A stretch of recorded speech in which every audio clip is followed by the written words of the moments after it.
सुधांशु जी, चाहे हम मेरा ख्याल है वीपी सिंह के दौर को देखें, नरसिम्हा राव के दौर को देखें, हम वाजपेयी जी के दौर को देखें, हम यूपीए के कार्यकाल को देखें, ये कन्वेंशन दिखता है या परंपरा दिखती है कि डिप्टी स्पीकर का पद विपक्ष की पार्टी को दिया गया। तो अब क्यों नहीं? हम 19 से 24 तक तो कोई डिप्टी स्पीकर ही नहीं रहा, लेकिन अभी क्यों नहीं? क्या अगर ये विपक्ष मांगता है, ये बात कहता है, तो वो गलत है?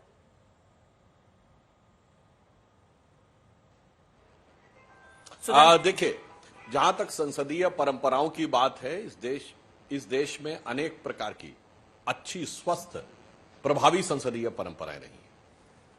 और इस विषय के ऊपर अगर विपक्ष खुले मन से बात करता तो निश्चित रूप से बात बन सकती थी। परंतु यदि हम संसदीय परंपराओं की बात कहें तो ये बताइए, कभी ऐसा हुआ है कि राष्ट्रपति के अभिभाषण का बहिष्कार हुआ हो? यह संसदीय परंपरा के हिस्से की बात थी।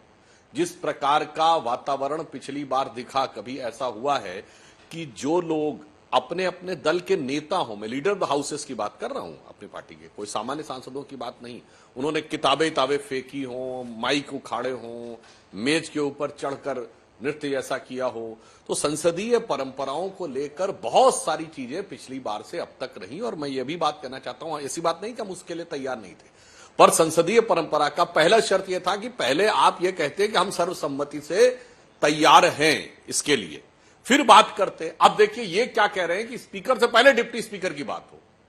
अब स्पीकर से पहले डिप्टी स्पीकर की बात न परंपरा की दृष्टि से उचित है, न तर्क संगतता की दृष्टि से उचित है।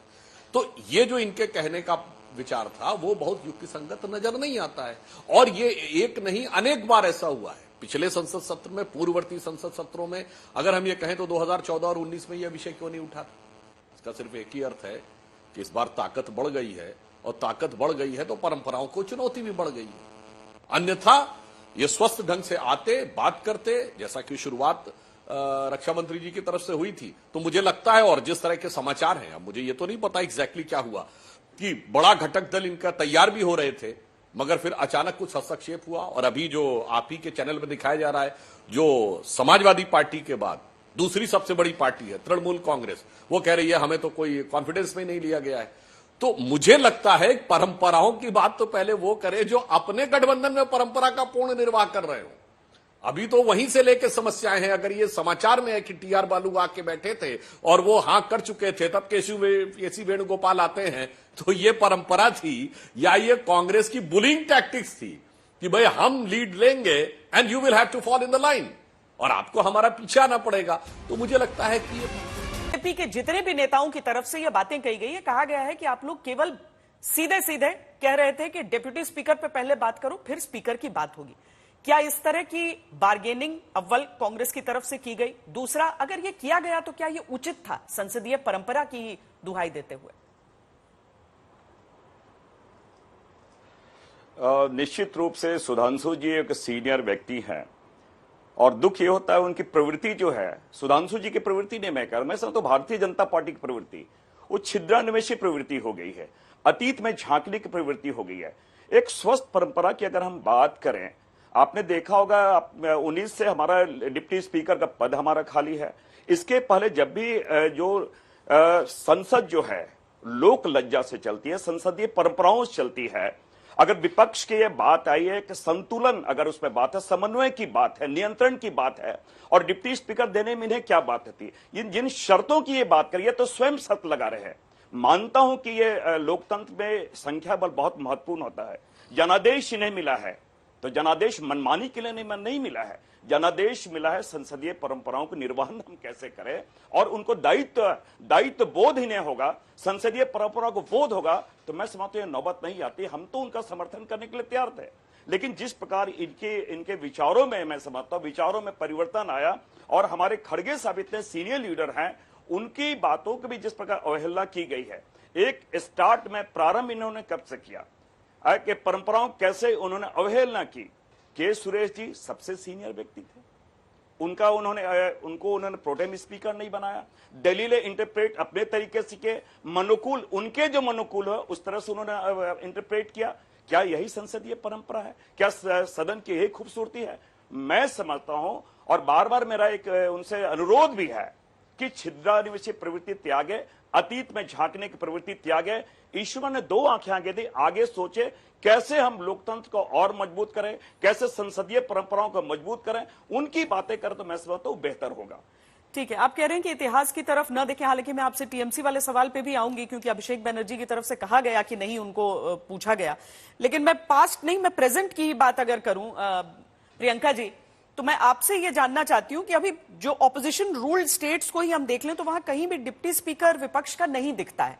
तो एक परंपरा होती है तो राज्य में, केंद्र में, हालांकि ये किसी भी तरह की संवैधानिक अनिवार्यता नहीं है इसके साथ जुड़ी हुई, लेकिन पश्चिम बंगाल, तमिलनाडु, कर्नाटक, केरल, तेलंगाना, झारखंड, पंजाब, दिल्ली, हिमाचल प्रदेश, ये जो ऑपोजिशन रूल्ड स्टेट्स हैं, यहां पर डिप्टी स्पीकर का पद या तो रिक्त है या फिर जो पार्टी रूलिंग है या कोalition रूलिंग है उसी का नजर आ रहा है।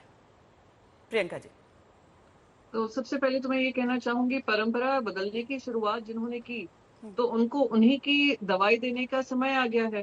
तो जैसे आप फेडरल स्ट्रक्चर के बारे में बात कर रही हैं, जैसे वहां सेंटर में ये लोग कर रहे हैं कि बगैर डेप्यूटी स्पीकर आपने 5 साल चला लिया। उससे पहले के 5 साल में थंबी दुराई जी डेप्यूटी स्पीकर थे, जो इन्हीं के एक अलायंस पार्टनर थे।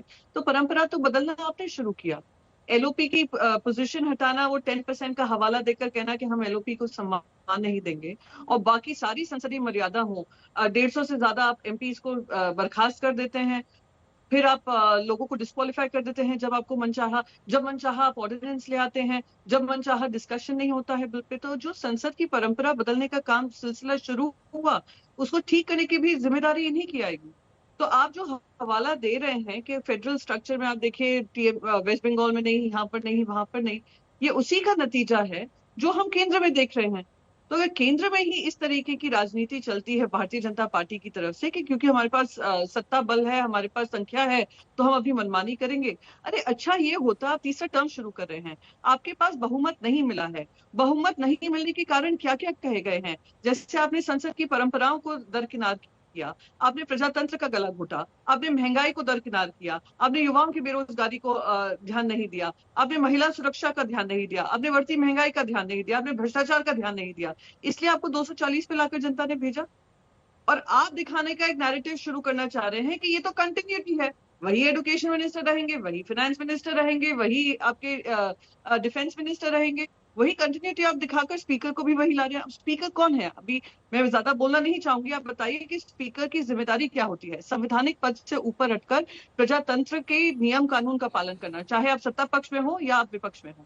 पर इन्होंने क्या क्या किया? इन्होंने एक महिला सांसद को डिस्क्वालीफाई किया एक पैनल के माध्यम से, फिर इन्होंने 115 से ज्यादा सांसद एक ही दिन में बहिष्कार किए कि वो पार्टिसिपेट नहीं कर सकते। 3 इंपॉर्टेंट क्रिमिनल बिल्स आए, वो बगैर बहस के पार्लियामेंट में पास कर दिए गए।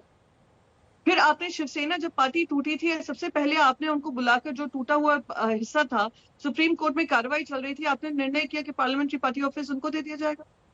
तो अगर आप इस तरीके काम करेंगे तो हम बार बार हम कहेंगे कि अब जनता ने हमें भी भरोसा जताकर ज्यादा जिम्मेदारी दी है, तो हम भी स्पीकर, अगर आपने ये सम्मान दिया होता कि हाँ डिप्यूटी स्पीकर हम आपका बिल्कुल हम बात करेंगे। और ये मैं बात बता दूं सुधांशु त्रिवेदी जी, ऐसा कोई उनके सामने ये नहीं रखा गया था, पहले आप डिप्यूटी स्पीकर बताइए तभी हम स्पीकर का समर्थन करेंगे। क्या आप हमें यह आश्वासन दीजिए, आप फोन करिए, और राजनाथ सिंह जी का फोन पलट कर ना जाना, वो उसी में एक सबसे बड़ा संकेत है कि वो शायद इसके लिए तैयार नहीं है।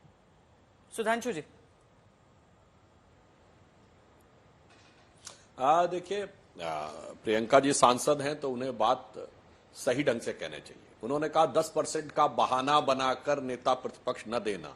मेरे विचार से ऐसी गैर जिम्मेदाराना बात किसी सांसद को नहीं कहनी चाहिए। जैसे संविधान में व्यवस्था है कि 50% सांसद जिसके होंगे वही प्रधानमंत्री का शपथ लेगा और 10% जिसके होंगे वही नेता प्रतिपक्ष होगा। तो कोई ये नहीं कह सकता हम सबसे बड़ी पार्टी है तो आप 50% का बहाना मत बनाइए, हमको प्रधानमंत्री मान लीजिए। तो 50% पार करके ही प्रधानमंत्री माना जाएगा, तो 10% पार करके नेता प्रतिपक्ष माना जाएगा। ये तो संवैधानिक व्यवस्था है, इसमें परंपरा की बात नहीं है। हमने पूरा सम्मान दिया।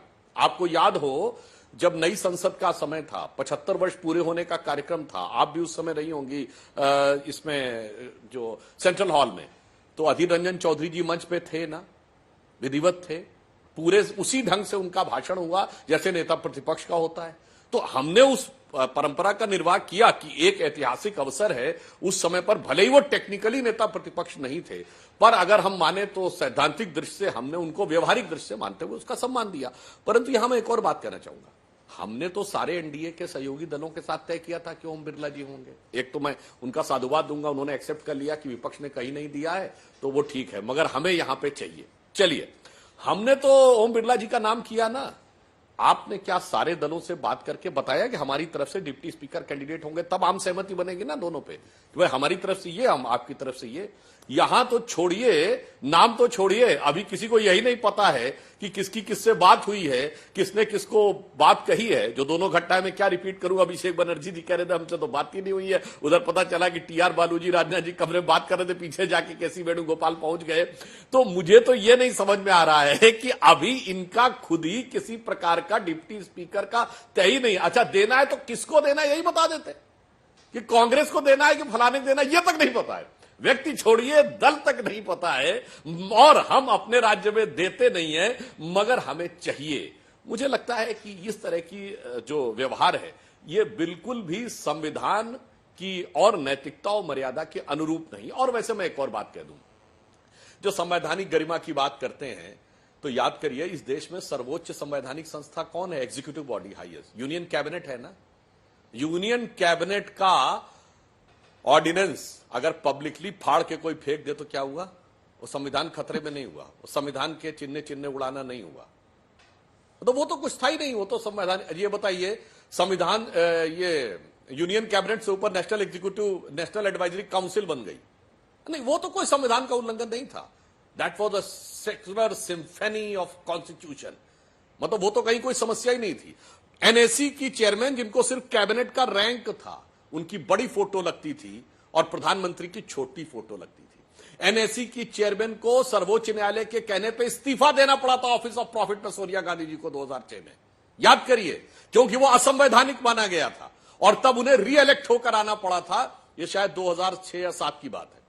तो इसलिए मैं कहना चाहता हूं, संवैधानिक जो व्यवस्थाएं होती हैं या संवैधानिक परंपराएं होती हैं, उनको अगर आप देखें, तब देखें या अब देखें, तो आपको बिल्कुल स्पष्ट रूप से समझ में आ जाएगा कि इनका आचरण क्या है, और बिल्कुल इनकी बातों से, आचरण से जनता को साफ साफ दिखता हुआ चला जा रहा है। चलिए, प्रियंका जी आपसे इत्तेफाक नहीं रख रही हैं, उनके चेहरे की मुस्कान, हंसी एक तरह से मैं कहूंगी कि बता रही है। प्रियंका जी मैं आती हूं, लेकिन सुखदेव जी फिर कहेंगे कि आप बहुत ज्यादा इतिहास में पीछे जा रहे हैं, पर सुखदेव जी अभी का बताइए, क्यों टीएमसी की तरफ से यह कहा जा रहा है कि उनसे चर्चा नहीं की गई है? अब चर्चा हो गई है? मैं स्पष्ट कर दूं, हर रणनीति खुलासा नहीं की जाती। सुधांशु जी से मैं फिर कह रहा हूं कि जिनका ये जिक्र कर रहे हैं, मैं थोड़ा स्मरण इन्हें दिला दूं, ये अतीत में तो जा ही रहे हैं। संसद भवन, जो हवाला दे रहे पीछे, जो इसके अध्यादेश फाड़ने की बात आ रही है, सर्वोच्च सदन है हमारा, यह सर्वोच्च पंचायत है देश का। क्या महामहिम राष्ट्रपति जी को आपने उद्घाटन में बुलाया था क्या? क्यों नहीं बुलाया? इसका पहले वो जवाब देना। वो कस्टोडियन है, उसको आपने बुलाया नहीं है और उदाहरण किसी और को दे रहे हैं। मैं समझता हूं, इसलिए मैंने बार बार कहा कि अगर कोई कमी कहीं पे रह गई, वो हमारा आदर्श नहीं हो सकता। हम आदर्श सेट करें, हम आदर्श लेकर चले कि स्वस्थ परंपराएं क्या हो सकती है, संसदीय परंपराएं बेहतर क्या हो सकती है। हम इस आदर्श स्थिति को लेकर चले, ना कि कमियों को लेकर चले। आप जिन चीजों को उदाहरण दे रहे हैं, आपके लिए वो आदर्श हो सकती है, हमारे लिए आदर्श हमारा संविधान है, संसदीय परंपरा है, लोक लज्जा से हमारी चीजें चलती है, लोकतंत्र लोक लज्जा से चलती है। लेकिन ऐसा प्रतीत होता है कि भारतीय जनता पार्टी को जनादेश मिला है तो लोक ये लोभ में बदल गया है और लज्जा तो इनके पास रही नहीं है।